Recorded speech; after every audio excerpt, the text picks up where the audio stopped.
صباح الخير يا شباب، ازيكم عاملين ايه؟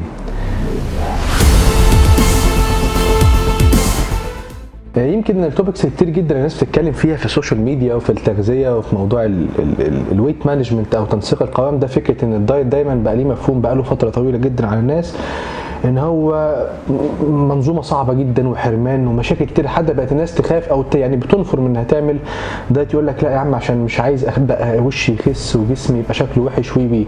وناس كتير كده كانت كومنتاتها ان انا اول ما ببدا اعمل دايت مع دكاتره التغذيه دول بيبدا شكلي يكون اسوأ، وبالعكس صحتي ممكن تكون ايه مش في احسن وضع ليا. تمام. وده كله بسبب مفهوم ان الدايت بقى واصل للناس فكره الحرمان من الاكل، او ان انت تمنع جسمك من المغذيات اللي ممكن تكون مفيده ليه تحت بند ان انت محتاج ايه تخس. طبعا لو بتتكلم طبيا او بتتكلم علميا المنظومه دي او المعلومه دي يعني عاف عليها الزمن، وفي نفس الوقت كمان خاطئه جدا. ليه؟ لكن انت ما ينفعش تحرم جسمك من عناصر تغذويه اذا كانت يعني اذا كانت ماكرو نيوترينز او مايكرو نيوترينز عناصر صغرى او كبرى تحت بند انك عايز تخس.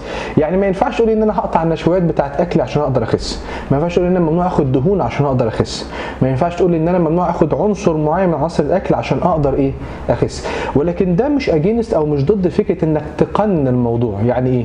يعني ما ينفعش نقفل دور السعرات، انك انت لازم تحسب سعراتك اليوميه عشان تقدر تعمل برنامج تغذيه مناسب ليك. 2 هدفك، هل انت هدفك خساره وزن فقط؟ هل هدفك اكتساب وزن؟ هل انت مهتم فعلا بفكره الشيب واكتساب العضلات وخساره الدهون؟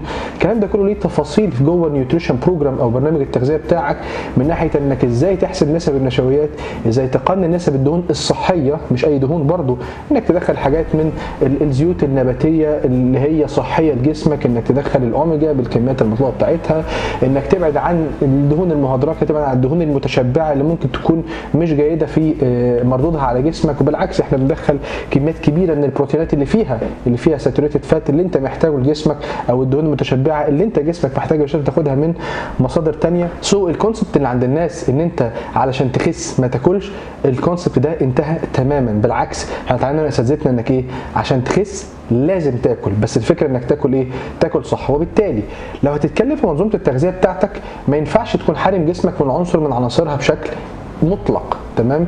لكن برضو عشان نكون صريح معاك، وده مش معناه ان احنا هناكل الجانك فود وهناكل الحلويات وهناكل الحاجات اللي هي سكر بزياده دي تحت بند ان انا مش بحرم نفسي. لا، انا ما ينفعش اقول لك ان النيوتريشن بلان قائمه انك ممكن تاكل مثلا عادي البيتزا والبسبوسه والكنافه والكيكه والجاتو والسامون فيمي والحاجات دي كلها بس بحسابات السعرات، لان انا وانت هدفنا مع بعض انك تخس صح وتحترم حاجه تانية غير السعرات، تحترم الانزيمز في جسمك والهرمونز، انزيمات وهرمونات جسمك. وبالتالي ممكن يكون البرنامج التغذيه مفيش فيه حرمان، بس لازم يكون ايه مقنن.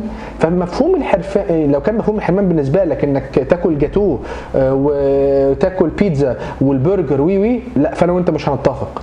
لكن لو كان مفهوم الحرمان بالنسبه لك انك تمنع عناصر مهمه زي انك ما تاكلش رز، ما تاكلش مكرونه، ما تاكلش عيش، لا كده احنا نقدر نتفاهم. زي ما قلت لك تاني، تقدر تاكل الكلام ده بس الفكره آلية تقديمه لجسمك يعني يكون معمول بطريقه صحيه. يعني مش لازم يكون غرقان بالسمنه وغرقان بالزيوت وغرقان، لا، ممكن تقدم ستيمد وده احسن طرق انك تقدم نشويات، تتقدم نسكات مشويه زي ما بنعمل البطاطس او البطاطا. في سبل كتيره قوي تساعدك انك تاكل نشويات صحيه، انك تاكل البروتينات بشكل صحي، انك تاكل ايفن دهون بشكل صحي.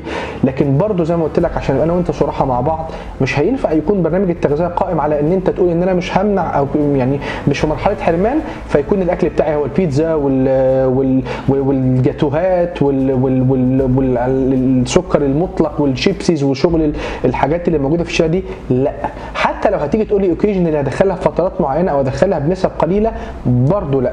واعذرني في دي ليه لا؟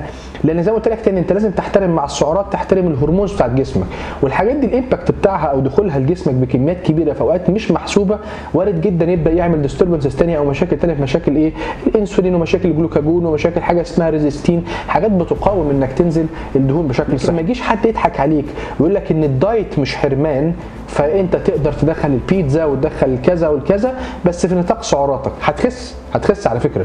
وحصلت تجربه قبل كده في حاجه اسمها الهوز دايت، ان في حد خس وهو كان بياكل في كل النيوتريشن بلان بتاعته هوز بس، او حاجه يعني عباره عن سكر وشوكولاته وي وخسينا. بس انا اقول لك تاني، انا وانت هدفنا مع بعض هيلثي ويت لوس، ان حضرتك تخسر وزنك بشكل صحي وليس انك تخسر وزنك فقط. وبالتالي الدايت مش حرمان، بس مش معنى ان هو مش حرمان انك تكون حاسب او مدخل في دماغك العناصر السيئه في التغذيه اللي هي جانك فود. وبالتالي لا، احنا نقدر ناكل رز، نقدر ناكل عيش بسبل كتيره، الهول جرين، الحاجات اللي هي بالدقيق الاسمر او دقيق الشوفان. وجود دقيق الشوفان بقى بيساعدنا في حاجات كتير جدا، منها المكرونات، منها الخبز بيه، منها عمايل حاجات كتير جدا. في ناس تعمل دلوقتي ساندوتشز من اللي احنا كنا بننتقدها شويه زي البرجر ده، لا بقى ممكن تعمله بعيش معين، تقدر تعمله بقطعيه معينه من اللحمه، تقدر تقلل فيه نسب الدهون، تقدر تستخدم حتى فيه صوصز تكون هيلثي مش ضاره، وبالتالي تقدر تعيش حياتك بشكل ودي كده. مش الموضوع زي ما قلت لك ايه حرب مع جسمك انك تخس، بالعكس كمان بيساعدها لو في المنظومه دي معاها رياضه. بقدر انوع معاك الفاريشنز اكتر، بقدر ادخل نشويات زي الجرانولا، زي الاوتس، زي استخدام الفواكه، زي استخدام الدريسنجز اللي ممكن تبقى كويسه على طعم حاجات سويتي. مش لازم يكون الموضوع يعني سوري كده غم بغم، موضوع يعني ايه بسيط يا جماعه. بس زي ما قلت لك ايه، تبقى فاهم انت بتعمل ايه وايه التفاصيل اللي محتاجها جسمك عشان تقدر تخس. حقكم عليا طولت عليكم، بس الموضوع ده مهم قوي، ناس كتير جدا بتتكلم فيه وما بتقدرش توصل لك الداتا. يا رب اكون وصلت لكم المعلومه بشكل بسيط، واشوفكم على خير ان شاء الله يا شباب. السلام عليكم.